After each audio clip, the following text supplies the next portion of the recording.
Hello guys, मैं प्रवीण कुमार स्वागत करता हूं आपका मैथमेटिकल विजडम के एक और नई वीडियो में। इससे पहले वाली वीडियोस में हमने 10th क्लास का अरिथमेटिक प्रोग्रेशन पढ़ लिया था। आज की इस वीडियो में हम पढ़ने वाले हैं रियल नंबर्स के बारे में। तो रियल नंबर्स के बारे में बेसिकली सबसे पहले हम शुरुआत करेंगे ऑब्जेक्टिव क्वेश्चन से। ऑब्जेक्टिव क्वेश्चंस के बाद हम सब्जेक्टिव क्वेश्चंस पे आएंगे। ये सारे वो क्वेश्चंस मैंने पिक किए हैं, सिलेक्ट किए हैं जो सीबीएसई में पूछे जा चुके हैं या फिर पूछे जाने की संभावना है। चलिए मूव करते हैं पहले क्वेश्चन पे। The prime factorisation of 1728 is. The prime factorisation of 1728 is. तो इसको करने के बेसिकली दो तरीके हैं। एक है ऑब्जेक्टिव अप्रोच जिसमें हम ऑप्शंस को पिक करके क्वेश्चन को सोल्व कर सकते हैं। दूसरा है एक सब्जेक्टिव अप्रोच जिसमें अगेन हम ऑप्शंस को, जिसके अंदर हम इसको 1728 को फैक्टराइज करके आराम से सोल्व कर सकते हैं। तो सबसे पहले मैं एक बार यहाँ पे 1728 को यहाँ पे लिख लेता हूँ इस तरह से, और उसके बाद मैं लिखूंगा यहाँ पे 2 से 8 पे 16, 6 4 8 64 आया। उसके बाद मैं फिर से 2 से डिवाइड करूंगा क्योंकि यूनिट डिजिट फिर से मेरा एक इवन नंबर है। तो यहाँ पे मैं 2 4 जा 8 3 2 लिख सकता हूँ। उसके बाद मैं फिर से 2 से डिवाइड कर लूंगा, 2 2 जा 4, 2 1 जा 2, 2 6 जा 18। फिर से मैं 2 से डिवाइड करूंगा, 2 1 0 8, और उसके बाद मैं फिर से यहाँ पे 2 से डिवाइड करूंगा तो ये मेरे पास आएगा 2 5 जा 10, 2 4 जा 8, 2 से 27। अब आप देखोगे कि ये 2 से डिवाइड होना बंद हो गया है। तो अब मैं इसको डिवाइड करूंगा 3 से, विच इज 3 9 जा 27। उसके बाद मैं फिर से 3 से डिवाइड करूंगा और फिर से 3 से 1 पे। अब मैं यहाँ पे गिन सकता हूँ कि मेरा 2 कितनी बार आया है। तो आप यहाँ पे देखोगे 2 मेरा 6 टाइम्स आया है और जो 3 है वो मेरा 3 बार आया है। तो 2 6 बार आया है और 3 मेरा कितनी बार आया है, 3 बार आया है। तो 2 to the power 6 and 3 to the power 3। चलिए फिर नेक्स्ट क्वेश्चन पे मूव करते हैं। The difference of a rational and an irrational number is. एक रैशनल नंबर और इरेशनल नंबर का डिफरेंस क्या होगा? तो याद रखो कि rational plus irrational is equal to irrational. हमेशा यही जवाब होगा और यही जवाब करेक्ट है। अगर यहाँ पे माइनस आएगा तब भी ये इरेशनल रहेगा। अगर आपको कहा जाए एक रैशनल नंबर को मल्टीप्लाई करना है इरेशनल नंबर से, तो यहां पे जवाब आपका कुछ भी हो सकता है। तो आप कहोगे कैसे हो सकता है? मैंने कहा रैशनल नंबर को यहाँ पे मैंने 0 रखा और यहाँ पे मैं कोई भी रैशनल नंबर लिखूं, एग्जाम्पल के तौर पे मैंने √2 लिखा तो ये 0 आ गया मेरा, है ना। तो मल्टीप्लाई में कुछ भी हो सकता है, डिवाइड में कुछ भी हो सकता है, लेकिन प्लस एंड माइनस के अंदर रैशनल में इरेशनल जोड़ो या घटाओ तो दोनों ही केस में ये एक इरेशनल नंबर आने वाला है आपके पास। ठीक है, तो आप लोग एक बार चेक करें कि rational plus rational, rational minus rational, rational into rational, rational divided by rational. साथ में आप चेक कर सकते हैं irrational plus irrational, irrational minus irrational, irrational into irrational and irrational divided by irrational. In questions के क्या जवाब होने वाले हैं आप कमेंट बॉक्स में बता सकते हैं हमें। ठीक है, नेक्स्ट क्वेश्चन पे मूव करते हैं। 3 blank is neither A prime nor a composite number. तो प्राइम या कंपोजिट नंबर पहचान करने से पहले हमें यह पता होना चाहिए कि प्राइम या कंपोजिट नंबर होता क्या है। तो सबसे पहले मैं आपको बताता हूं कि प्राइम नंबर क्या होता है। तो प्राइम नंबर्स वो नंबर होते हैं जिनके पास एग्जैक्टली टू डिफरेंट डिवाइजर्स होते हैं। और कंपोजिट नंबर्स वो होते हैं जिनके पास मोर देन 2 डिफरेंट डिवाइजर्स होते हैं। तो प्राइम नंबर्स वो होते हैं जिनके पास एग्जैक्टली 2 डिवाइजर्स होते हैं, जबकि कंपोजिट नंबर्स वो होते हैं जिनके पास मोर देन 2 डिवाइजर्स होते हैं। तो इनमें से अगर 4 को देखा जाए तो इसके डिवाइजर 1 2 4 है, तो ये कंपोजिट नंबर की कैटेगरी में जाएगा। 1 के पास सिर्फ एक ही डिवाइजर होता है जो कि खुद है, तो ये मेरा ना तो प्राइम की कैटेगरी में जा रहा है। प्राइम के पास 2 डिवाइजर होते हैं, यहाँ पे मोर देन 2 होते हैं। तो 1 is neither A prime nor a composite number. 2 मेरा प्राइम नंबर की कैटेगरी में जाएगा क्योंकि इसके पास डिवाइजर 1 एंड 2 है। 3 अगेन एक प्राइम नंबर होगा जिसके पास डिवाइजर 1 एंड 3 है। तो आप क्लियरली देख सकते हो कि बी ऑप्शन ऐसा है जिसके पास सिर्फ और सिर्फ एक डिवाइजर है, that is the number itself. Okay, so it is neither A prime number nor a composite number. Next question पे मूव करते हैं। If HCF of 26 and 169 is 13, then LCM of 26 and 169। काफी इंटरेस्टिंग क्वेश्चन है और इसके अंदर जो formula use होता है वो हमारे पास होता है LCM into HCF is equal to product of two numbers. जो ये फॉर्मूला है LCM into HCF is equal to product of numbers, ये सिर्फ और सिर्फ दो नंबर्स के लिए वैलिड है।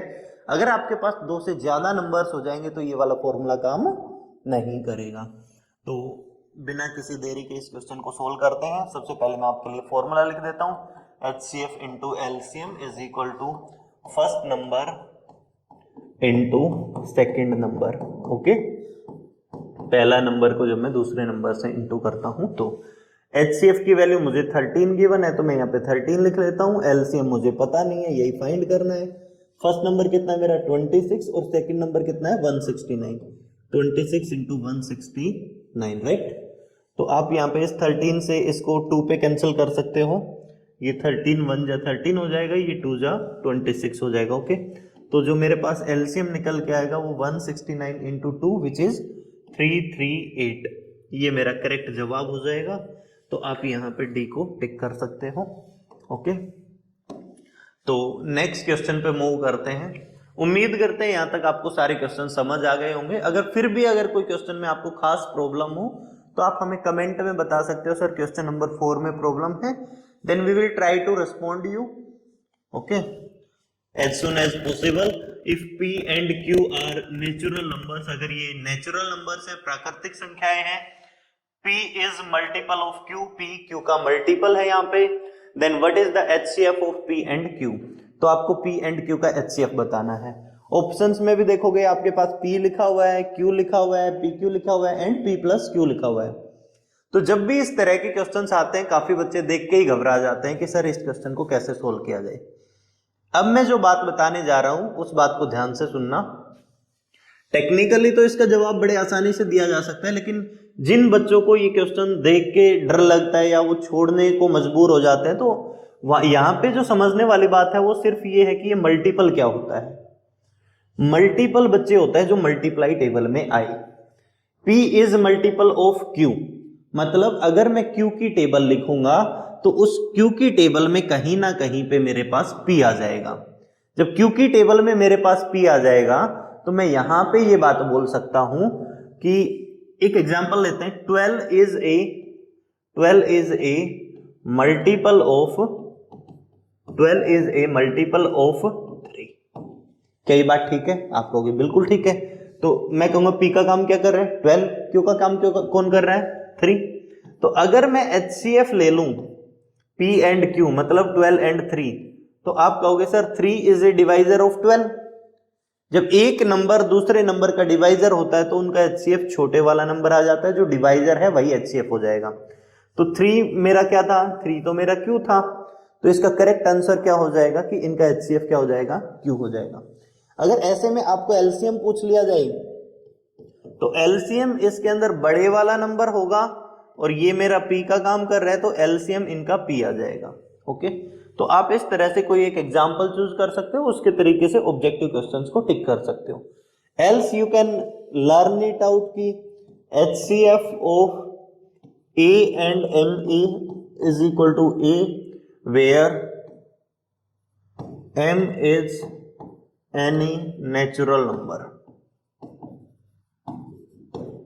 ओके, और यहां पे आप एक रूल बना सकते हो कि LCM ऑफ A, MA, ये मेरा MA हो जाएगा, यहां पे भी M क्या होगा, एक नेचुरल नंबर हो जाएगा। ठीक है, तो नेक्स्ट क्वेश्चन पे मूव करते हैं भाई। 6th question, the prime factorisation of the natural number 288।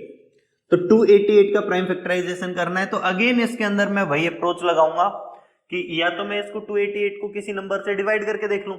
तो यहाँ पे आपको देखने को मिला होगा कि 3 की पावर 1 है, ये 3 की पावर 2 है, 2 है, 3 है, तो 3 की मैक्सिमम पावर 3 है, तो 3 टू दी पावर 3 होता है मेरे पास 27।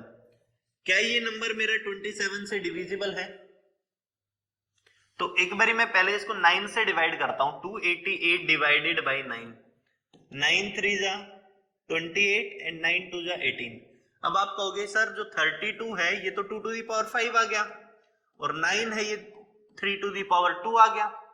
तो अब ये जो 32 है ये फर्दर 3 से डिवाइड नहीं होता है, तो 3 की पावर 2 दिखेगी और 2 की पावर 5 दिखेगी, तो बी ऑप्शन पे मैं इस तरह से टिक कर सकता हूं। दूसरा मेथड मैंने पहले ही क्वेश्चन के अंदर बताया था कि 288 को आप चाहो तो इस तरह से प्राइम फैक्टराइज कर सकते हो, 2 1 जा 2, 2 4 जा 2 4 जा 2 से 2 7 2 72, 2 से 36 एंड 2 से दिस इज 18 एंड 2 से ये आ जाएगा 9 एंड 3 से आ जाएगा 3 और 3 से आ जाएगा 1। आप क्लियरली देख सकते हो 2 मेरा 5 बार लिखा हुआ है और 3 मेरा 2 बार लिखा हुआ है, so it will be 2 to the power 5 and 3 to the power 2। Next question पे मूव करते हैं। √2 इज, √2 सब लोग जानते हैं कि एक इरेशनल नंबर होता है, तो यहां पे हम लिख सकते हैं एन इरेशनल नंबर। तो √2 क्या होता है भाई? √2, √3, √5, √7, √6, ये सारे के सारे क्या हैं? इरेशनल नंबर्स हैं। रूट के अंदर कभी भी आपको एक नॉन परफेक्ट स्क्वायर दिखे, नॉन परफेक्ट स्क्वायर दिखे, रूट के अंदर जैसे ही आपको नॉन परफेक्ट स्क्वायर दिखेगा आप कह सकते हैं कि ये एक इरेशनल नंबर की पहचान है। जैसे मान लो अगर आपको 2 प्लस √3 दिखा, 7 √3 प्लस 9 √2 दिखा, यहाँ पे √3 और यहाँ पे √2, जब ये अलग अलग रूट के अंदर नंबर्स आए और ये नॉन परफेक्ट स्क्वायर हो, तब भी ये क्या होगा? एक इरेशनल नंबर हो जाएगा। Is that okay? Next question पे मूव करते हैं। HCF of this and this is what? तो यहां पे हम HCF जब भी बनाएंगे तो एक वर्ड याद रखेंगे, we will collect small powers in HCF, small powers in HCF and big powers, आप खुद बोलो, बिग पावर्स इन LCM। आप नोट भी कर सकते हो ये सारी बातें साथ साथ।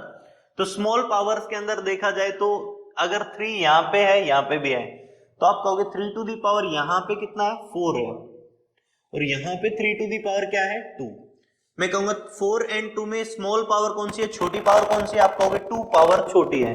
तो मैं जब इनका HCF लिखूंगा, इस नंबर को थोड़ी देर के लिए मैंने A बोला, इस नंबर को मैंने B बोला, तो HCF of A and B की बात की जाए तो छोटी वाली पावर 2 है, तो आप यहां पे 2 लिखेंगे, 2 पावर लिखेंगे, एंड यहां पे 2 की पावर यहां पे 2 है, यहां पे अवेलेबल ही नहीं है। जब 2 टू दी पावर यहां पे अवेलेबल नहीं है तो मैं कहूंगा 2 टू दी पावर 0 है, तो स्मॉल पावर इज 0। तो 2 टू दी पावर 0 1 होता है, इसलिए उसको लिखने का कोई सेंस नहीं है। तो आप यहां पे कह सकते हो सर 2 टू दी पावर लिखने का कोई मकसद नहीं है।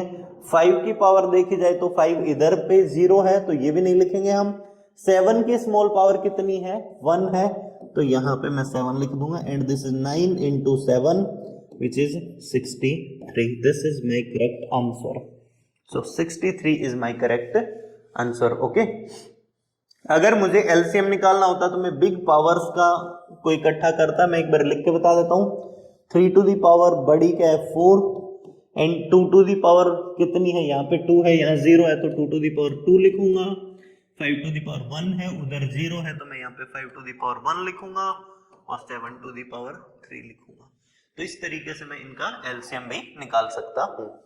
नेक्स्ट क्वेश्चन पे मूव करते हैं। If A equal to this and B equal to this, then HCF of A and B is। तो यहां पे मुझे क्या करना है? A and B का HCF निकालना है, तो मैं फिर से कहूंगा स्मॉल पावर्स को मैं इकट्ठा करूंगा। यहाँ पे HCF निकालने के लिए मैं क्या करूंगा? स्मॉल पावर्स को पिक करूंगा। तो 2 की छोटी पावर क्या है?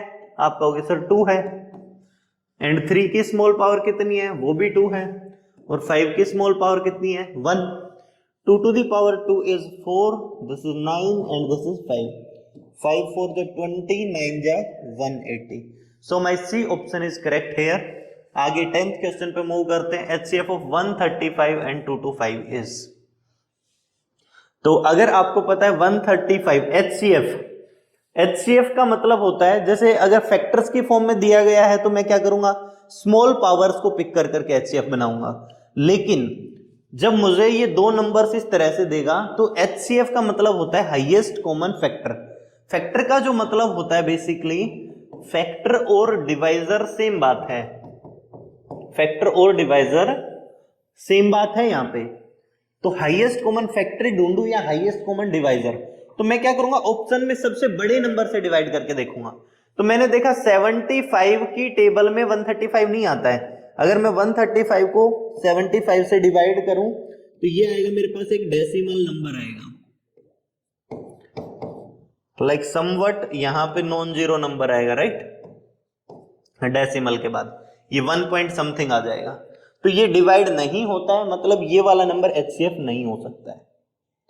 45 को देखूं तो मैं 45 इंटू 3 मेरा 135 होता है। 45 इंटू 3 कितना होता है 135 एंड 45 इंटू 5 इज मेरा 225, right. So this is my correct option. ये दोनों ही नंबर 45 की टेबल में आते हैं, मतलब 45 is their highest common factor, क्योंकि 45 से बड़ा और कोई ऑप्शन में है भी नहीं।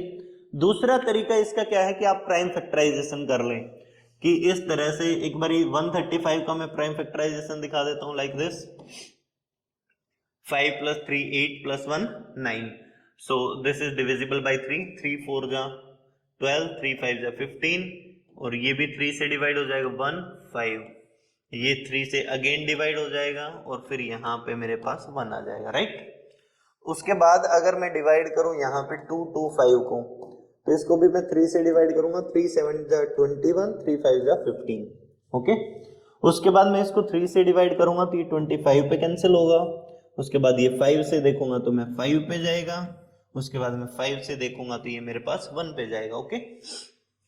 सो I can write 135 equal to 3 to the power 3 into 5 to the power 1, and 2 to 5 को मैं लिख सकता हूं यहां पे 3 to the power 2 into 5 to the power 2। अगर मैं इन दोनों का HCF निकालना चाहता हूं तो जैसा कि मैंने पहले आपको बताया है कि HCF में मैं स्मॉल पावर्स को पिक करता हूं। तो 3 की अगर छोटी पावर आप देखोगे तो यहाँ पे 3 की पावर 2 है और यहाँ पे 3 है, तो स्मॉल पावर इज 2, और 5 की स्मॉल पावर 1 है, सो विच इज 9 into 5, तो ये आ जाएगा मेरा 45। ये वाली अप्रोच अक्सर हम सब्जेक्टिव क्वेश्चन के अंदर अप्लाई करते हैं, और इससे पहले वाली अप्रोच को आप ऑब्जेक्टिव क्वेश्चन में लगा सकते हैं, कोई आपत्ति की बात नहीं है। नेक्स्ट क्वेश्चन पे मूव करते हैं। The prime factorisation of the number this is, तो अगेन हमारे पास एक क्वेश्चन आ गया जिसमें प्राइम फैक्टराइजेशन की बात की है। देखो यहाँ पे दिया गया है 2 to the power 4 and 2 to the power 3। इस वाली लाइन को अगर आप ध्यान से देखोगे तो आपको दिख गया होगा 2 to the power 3 and 2 to the power 4। तो मुझे पता है 2 to the power 3 होता है मेरा 8 एंड 2 to the power 4 होता है मेरा 16। तो मुझे 8 से डिवाइड करने में कोई दिक्कत नहीं होगी। अगर 8 से डिवाइड होने के बाद भी ये एक इवन नंबर बचा तो 2 to the power 4 आ जाएगा मेरे पास। तो मैं एक बार 8 से डिवाइड करता हूं, देखो 8 6 जा 48, 6 8 8 8 जा 64, 8 6 जा 48। तो ये 8 से डिवाइड होने के बाद भी इसमें मुझे ये मिला है, ये नंबर है ना 8 से डिवाइड होने के बाद। मैं एक बार इसमें से कुछ पोर्शन इरेज कर लेता हूं। तो 8 से डिवाइड होने के बाद इसको मैं ये लिख सकता हूं 8 into दिस। अब इस वाले नंबर को अगर मैं देखूं तो लिख सकता हूं 2 into 3 4 3, और 343 जो होता है वो 7 का क्यूब होता है, 7 का क्यूब होता है, और ये वाली दो चीजें मिलके मेरे पास 2 to the power 4 बन जाएगी। तो जब आप इस तरह से ऑप्शन से सोचना शुरू करोगे तो आपके लिए क्वेश्चन को सोल्व करना ज्यादा आसान हो जाएगा, ज्यादा बेहतर हो जाएगा। चलिए नेक्स्ट क्वेश्चन पे मूव करते हैं। If P and Q are coprime numbers, तो यहां पे साथ में हम आपको कोप्राइम नंबर्स की डेफिनेशन बता देते हैं कि कोप्राइम नंबर वो नंबर्स होते हैं जिन नंबर्स का HCF 1 आ जाए। तो यहाँ पे P एंड Q कोप्राइम है, मतलब HCF of P and Q is 1। इस बात का मतलब ये है कि P एंड Q के पास 1 के अलावा कोई भी डिवाइजर नहीं है। जब P और Q को 1 के अलावा कोई नंबर डिवाइड ही नहीं कर सकता तो क्या P स्क्वायर को और Q स्क्वायर को कोई 1 के अलावा नंबर डिवाइड कर पाएगा? Answer is no. क्योंकि p के प्राइम फैक्टराइजेशन में और q के प्राइम फैक्टराइजेशन में कोई भी प्राइम नंबर कॉमन नहीं होगा। जब इनके प्राइम फैक्टराइजेशन में कोई भी प्राइम नंबर कॉमन नहीं है तो स्क्वायर करोगे तो उन प्राइम नंबर्स का भी स्क्वायर हो जाएगा जो p वाले में आए थे, और q वाले में भी उनका स्क्वायर हो जाएगा। तो मतलब उन्हीं प्राइम नंबर्स की पावर बढ़ने लगी है। यहां पे जब पावर बढ़ने लगी है उन्हीं प्राइम नंबर्स की, तो कॉमन कुछ भी नहीं आएगा। इसको एक एग्जांपल के थ्रू हम समझने की कोशिश करते हैं। देखते हैं एक बार इसमें क्या है। मान लेते हैं कि मेरा p जो है प्राइम नंबर एग्जांपल के तौर पे 3 है। एक्चुअली को प्राइम में प्राइम होना भी जरूरी नहीं है, तो आप p को 8 ले लो एग्जांपल के तौर पे, और q को आप चाहो तो कुछ भी ले लो एग्जांपल के तौर पे, बस उसमें 5 ना है 15 ले लो। तो p के प्राइम फैक्टराइजेशन में 2 क्यूब आएगा और q के प्राइम फैक्टराइजेशन में मैं कह सकता हूं यहां पे मेरे पास 3 into 5 आ जाएगा। ओके, तो जब मैं p स्क्वायर करूंगा तो मेरे पास आएगा 2 to the power 3 का स्क्वायर, तो ये 2 to the power 6 हो गई, मतलब 2 की पावर ही बढ़ी है यहां पे। और जब मैं यहां पे q का स्क्वायर करूंगा तो मेरे पास 3 का स्क्वायर एंड 5 का स्क्वायर आ जाएगा।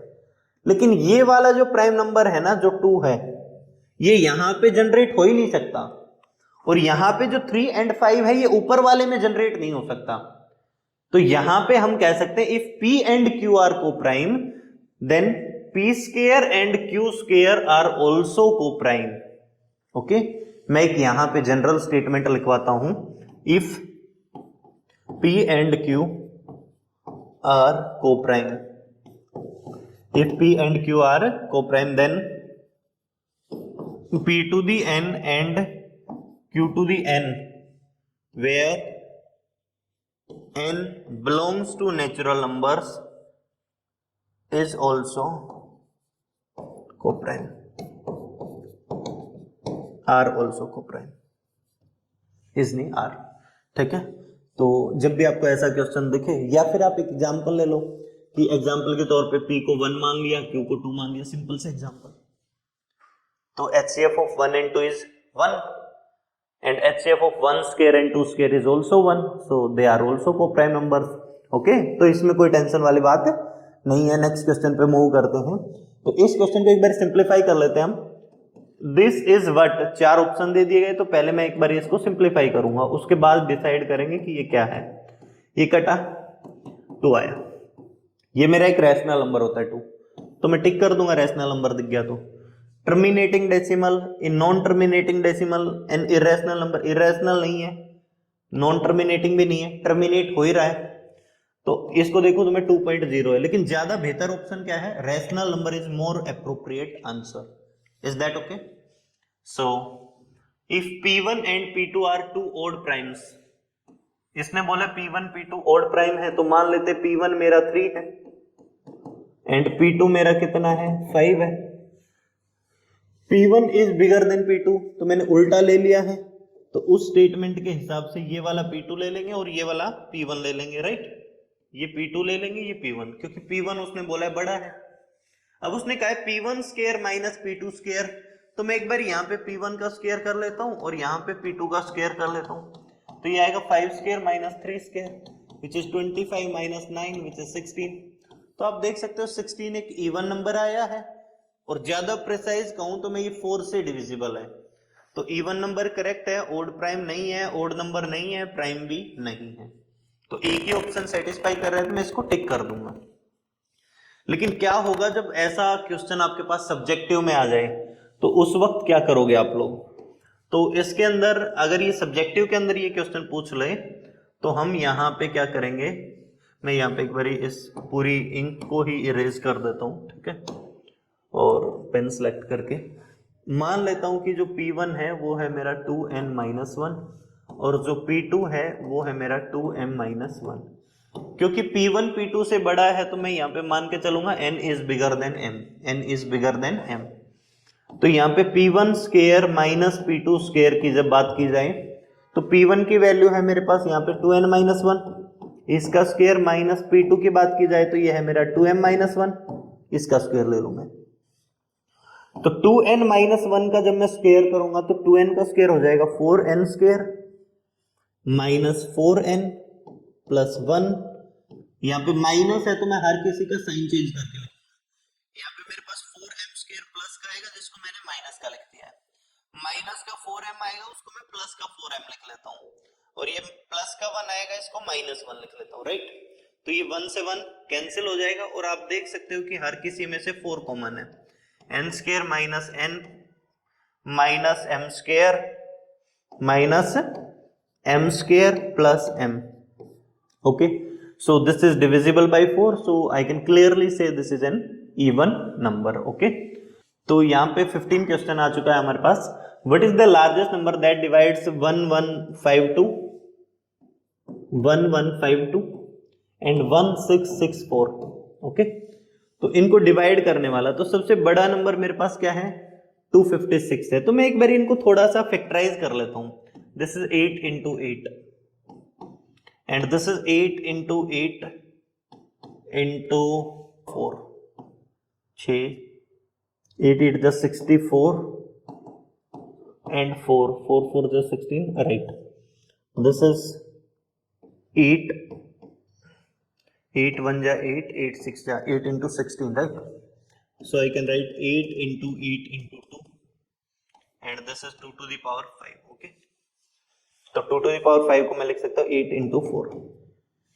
तो सबसे पहले मैं इसको 8 से डिवाइड करता हूँ दोनों नंबर्स को। 8 1 जा 8 3 5 8 4 जा 32 8 4 जा 32 8 2 जा 16 0 8, राइट।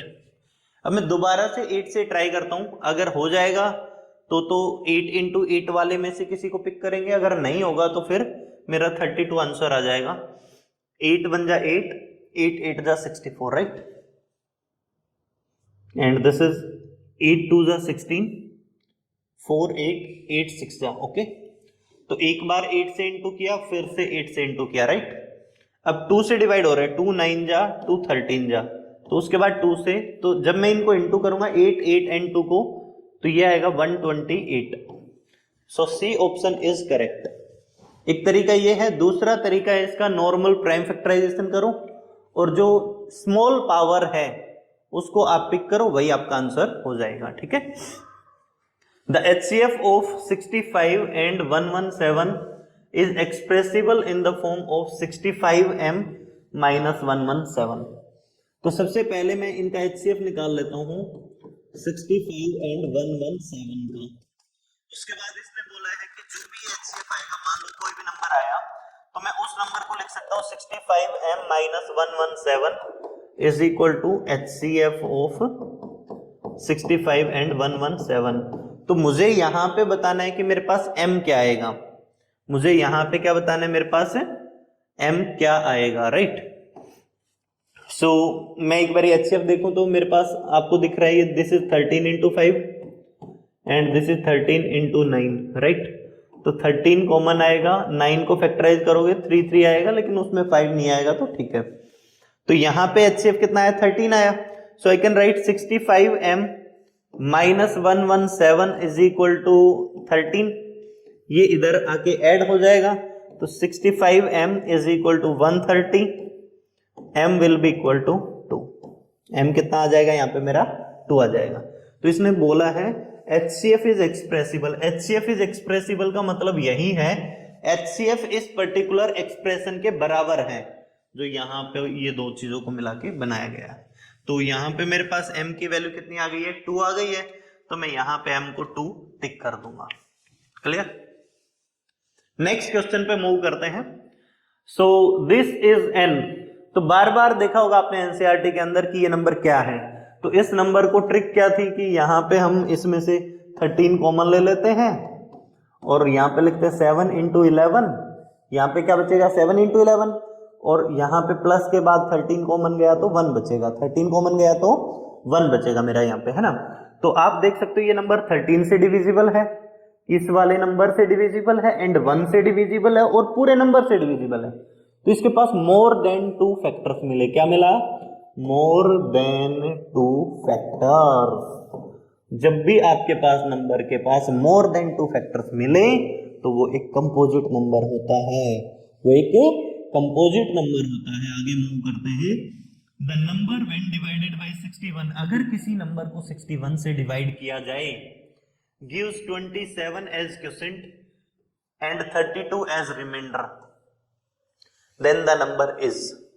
तो ये बिल्कुल छोटी क्लास वाला क्वेश्चन है कि अगर आपने एक नंबर को, डिविडेंड बोलते हैं उसको, जो नंबर है उसको क्या बोला मैंने, डिविडेंड, किसी नंबर से डिवाइड किया जाए मतलब डिवाइजर, और एक आपको मिलता है क्वोशेंट, और यहां पे सोल्व होके आपके पास आता है रिमाइंडर, यहां पे क्या आता है आपके पास, रिमाइंडर आता है। तो dividend is equal to divisor into quotient plus remainder. मैं यहां पे कह सकता हूं कि जो डिविडेंड है, divisor into quotient plus remainder. Okay, तो डिविडेंड व्हेन ए नंबर, तो नंबर तो पता नहीं, या तो नंबर ही लिख लूंगा मैं, नंबर नहीं पता, डिवाइजर क्या है 61 है, क्वोशेंट कितना है 27 है, और रिमाइंडर कितना है 32 है। तो अब मेरे पास ऑप्शन के एंड में है 6, 9, 9 एंड 7। तो मैं देखता हूं इसमें आंसर के एंड में क्या आएगा, 7 1 जा 7 प्लस 2 9, तो ये वाला नहीं होगा और ये वाला नहीं होगा। अब मुझे ये देखना है 15 69 है या 16 79 है, तो मैं इनको इनटू कर लूंगा। 27 1 जा 27 कैरी 2, 27 6 जा 162 प्लस 2 164 प्लस 32, तो 1641 से ज्यादा आ रहा है, तो सॉरी दिस इज 167 राइट, तो 47 32 7 3 4 3 7, ये वाला करेक्ट आंसर हो जाएगा आपका यहाँ पे। क्लियर? सो आगे मूव करते हैं हम। हमारे पास है 2 माइनस रूट 3 इज ए। अभी थोड़ी देर पहले मैंने बताया था कि ये वाला जो 2 माइनस रूट 3 है, ये एक इरेशनल नंबर होगा, क्योंकि this is rational minus irrational, और it is always irrational. Okay, it is always irrational, तो एन इरेशनल नंबर टिक करेंगे, आगे बढ़ते हैं। The ratio of HCF to LCM, HCF and LCM का आपको रेशियो बताना है यहाँ पे। Of the least composite number, सबसे छोटा कंपोजिट नंबर होता है 4, and the least prime number which is 2, तो आपको इनका HCF टू LCM बताना है ना। तो since 4 is a multiple of 2, अभी थोड़ी देर पहले सेम टाइप का क्वेश्चन किया था, if P is a multiple of Q, then HCF of P and Q is Q. If P is a multiple of Q, then LCM of P and Q is P. तो यहां पे इनका HCF 2 आ जाएगा और LCM कितना आ जाएगा 4। तो आपको HCF is to LCM बताना है ना। तो HCF छोटा है, LCM बड़ा है, तो छोटा बाई बड़ा 1:2 रेशियो आ जाएगा। Is that okay? Next, the sum of two irrational numbers. तो दो इरेशनल नंबर, मान लो कि एक इरेशनल नंबर √2 है और एक इरेशनल नंबर -√2 है। आप इनको जोड़ के देखो क्या आता है। आप कहोगे सर √2 के अंदर जब मैं -√2 जोड़ता हूं तो मेरे पास 0 आता है, और 0 क्या है, रेशनल है। तो क्या मैं इस पे रेशनल पे टिक कर दूं? नहीं। एक बार एक काम करते हैं, √2 में √3 जोड़ के देखते हैं। ये जोड़ नहीं सकते क्योंकि डिफरेंट सर्ट्स है यहाँ पे, राइट। रूट के अंदर डिफरेंट नंबर्स मौजूद हैं और ये प्राइम नंबर्स भी हैं, तो ये ऐड नहीं होंगे, तो ये क्या है, इरेशनल है। तो कभी ये रेशनल आ जा रहा है और कभी ये इरेशनल आ जा रहा है। तो इरेशनल नंबर और एन इरेशनल नंबर, तो इसका आंसर होगा कभी रेशनल कभी इरेशनल, है ना, कभी खुशी कभी गम। सो 3 + 2 √5 इज n। 3 + 2 √5 क्या होगा भाई, है ना। तो ये भी एक इरेशनल नंबर होता है। आपको दिख गया होगा कि 3 एक रेशनल नंबर है। ओके, और मैंने बताया था कि अगर किसी इरेशनल नंबर को किसी नंबर से इंटू किया जाए, इंटीजर से अदर देन 0, तो ये भी क्या रहता है, इरेशनल रहता है। और इन दोनों का rational plus irrational is always irrational. Okay, so HCF into LCM of two numbers 70 and 40, HCF and HCF into LCM of two numbers है ना। तो आपको पता है कि HCF into LCM is equal to first number into second number, right. तो पहला number कितना है आपके पास 70 है और दूसरा नंबर कितना है 40 है। तो 70 इंटू 40 2800, तो ऑप्शन बी पे टिक मार देंगे। आगे बढ़े। The LCM of two numbers is this, which of the following can not be their HCF। तो यहां पे एक बड़ी इंटरेस्टिंग बात है, अपनी नोटबुक निकालें, नोटबुक पेन के अंदर लिखें LCM is always divisible by HCF। क्यों? क्योंकि एलसीएम में बड़ी बड़ी पावर लेते हैं और HCF में छोटी छोटी पावर लेते हैं, और किसी भी नंबर की बड़ी पावर को छोटी पावर आराम से डिवाइड कर सकती है। जैसे 2 टू दी पावर 5 को मैं 2 टू दी पावर 3 से डिवाइड करूं तो मेरे पास 2 टू दी पावर 2 आ जाएगा। तो big power is always divisible by small power, और HCF किससे बनता है? बिग पावर से बनता है, यस नो।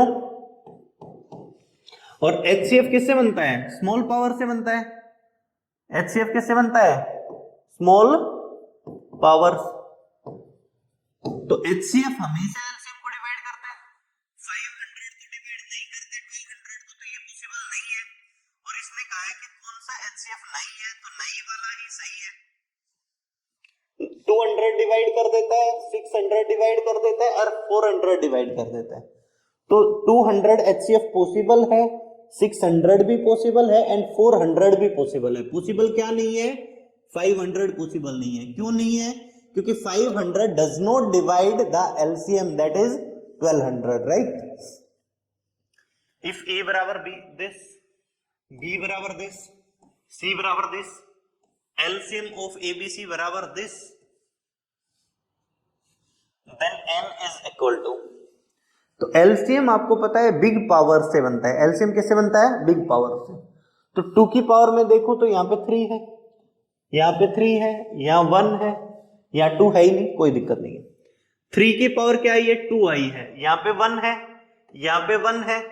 तो बड़ी पावर उसके अंदर एलसीएम बनाना है तो 2 मिलना चाहिए था। तो यहाँ पे n को 2 होना पड़ेगा, तभी बिग पावर आपको 2 मिलेगी 3 की, जो कि आपको एलसीएम में दिख रहा है। पावर ऑफ 3 इन एलसीएम क्या है?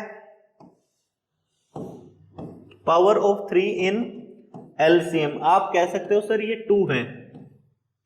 So this 2 will be the biggest power of 3 in numbers. तो यहां पे 3 की पावर 1 है, यहां भी 1 है। तो अगर यहां भी 2 नहीं आया या उससे बड़ा आ गया, तो बड़ा आ गया तो एलसीएम बड़ा हो जाएगा, और छोटा आ गया तो एलसीएम ये हो नहीं पाएगा। तो n को क्या होना पड़ेगा? 2 होना पड़ेगा बच्चे, ठीक है। आगे मूव करते हैं। विच of the following numbers is a prime number. तो इनमें से कौन सा नंबर एक प्राइम नंबर है? तो प्राइम नंबर टेस्ट क्या कहता है कि जो भी नंबर है उनका रूट ले लो और उससे छोटे प्राइम नंबर से डिवाइड करके देखो। तो आपने देखा 233 जो है ये 15 स्क्वायर एंड 16 स्क्वायर के बीच में लाई करता है। तो इस छोटे वाले नंबर से छोटे प्राइम नंबर लिख लेता हूं 2, 3, 5, 7, 11 एंड 13। क्या 2 की टेबल में आता है? नहीं। 3 की में नहीं, 5 नहीं, 7 नहीं आता, 11 नहीं आता, 13 से ट्राई करो। 13 1 जा 13, 103। क्या ये 103 डिवाइड होता है? नहीं होता है, 13 की टेबल में नहीं आता है, right. So this is a prime number, okay. अब आप कहोगे सर ये प्राइम है क्या? तो एक बार ट्राई करते हैं इसको 7 से डिवाइड करके। 7 से नहीं हो रहा है, 11 से 11 से भी नहीं हो रहा है, 13 से 13, 13 दूनी 26, ये हो रहा है 13 से डिवाइड हो जा रहा है भाई, divisible by 13, right. This is 147, ये 3 से ही डिवाइड हो जाता है। दिस इज 253, तो इसको मैं 11 से ट्राई करूंगा तो ये 11 से डिवाइड हो जा रहा है। तो 233 is clearly a prime number, right. Next question पे मूव करते हैं। Prime factorisation of 302304। तो देखो यहाँ पे 3 की पावर मेरे पास 2 या 3 दी गई है और 1 भी है, तो मैं 3 की पावर 2 से डिवाइड करके देखता हूं। अगर फिर से वो 3 से डिवाइड हो जाएगा तो डी पे टिक कर दूंगा, वरना मेरे पास बी एंड सी में से कोई ऑप्शन मिलेगा। तो अगर मैं इसको 9 से डिवाइड करता हूं तो 9 2 जा 18, 5 0, 9 5 जा 45, 9 6 जा 54, राइट। और ये फिर से ये डिवाइड नहीं हो रहा है, मतलब ऑप्शन डी नहीं होगा और ऑप्शन ए नहीं होगा, क्योंकि 9 का मतलब होता है 3 टू दी पावर 2, तो इसके प्राइम फैक्टराइजेशन में 3 की पावर 2 दिखेगी, जो कि इन दो ऑप्शंस में। अब आप 2 टू दी पावर 8 और 7 में देखोगे तो 256 जो होता है वो 2 टू दी पावर 8 होता है। तो बी ऑप्शन पे मैं यहां से टिक कर दूंगा, right. B option is the correct option, right. The prime factors of 196 आपको पता है कि ये 14 का स्क्वायर होता है, और 14 जो होता है 2 इंटू 7 होता है, तो ये 2 स्क्वायर एंड 7 स्क्वायर आ जाएगा, जो कि डी ऑप्शन पे लिखा हुआ है। Is that okay? Next, the HCF of 95 and 152। तो 95 19 की टेबल में आता है, यस। तो 19 की टेबल में 95 आता है क्या? ये 19 की टेबल में आता है, 19 8 जा, राइट। अरे आ गया, टिक कर दो। 57 हो नहीं सकता क्योंकि 95 57 की टेबल में नहीं आता है, ठीक है। If n is a natural number, n अगर एक नेचुरल नंबर है तो 8 to the power n can not end with the digit 0 से कभी एंड नहीं हो सकता, क्योंकि इसमें वैसे 5 नहीं है, इसलिए भी हो सकता है, वरना मैं क्या करूंगा 8 की पावर 1 लिखूंगा, जो कि कितना होता है 8 स्क्वायर इज 64, 4 आ गया। 8 क्यूब इज, इसके एंड में आएगा 4 8 जा 32, एंड में 3 2 आ जाएगा, एंड 8 टू दी पावर 4 6, तो 2 4 6 8 तो हो सकता है, हो क्या नहीं सकता? 1 नहीं हो सकता, right. Next, the product of a rational number and an irrational number is. तो इसका मैंने बताया था कि इनका रैशनल भी हो सकता है और इरेशनल भी हो सकता है, ठीक है। नेक्स्ट है, विच of the following is an irrational number. ये तो रैशनल है, ये भी रैशनल है, टर्मिनेट हुआ है, ये रिपीटिंग वाला है, ये भी रैशनल है, तो only fourth option is irrational, तो option 4, right. Is that okay? The exponent of 2 in the prime factorisation of 144। Exponent का मतलब होता है पावर, तो 2 की पावर कितनी होगी, ये n पूछा गया आपसे। तो अगर इसको देखूं तो मैं 16 इंटू 9 होता है, और 16 is made up of 2 to the power 4, तो 2 की पावर का एक्सपोनेंट क्या मिला? 4। अगर आपसे पूछता 3 का एक्सपोनेंट क्या होगा? 2, तो 2 का एक्सपोनेंट कितना है? 4, right. The HCF of 360 and 64 is 8। Find the LCM. तो आपको पता है HCF into LCM is equal to first number रिपीट हो रहे हैं into second number, right. So HCF आपको दिया गया 8, एलसीएम आपको ढूंढना है। फर्स्ट नंबर कितना है? 360 एंड सेकंड नंबर इज 64, तो 8 से 8 पे कैंसिल हो जाएगा 64, दिस इज 0, 8 6 जा 48, 8 3 24, 4 28, 2 8 8 0 is the correct answer, right.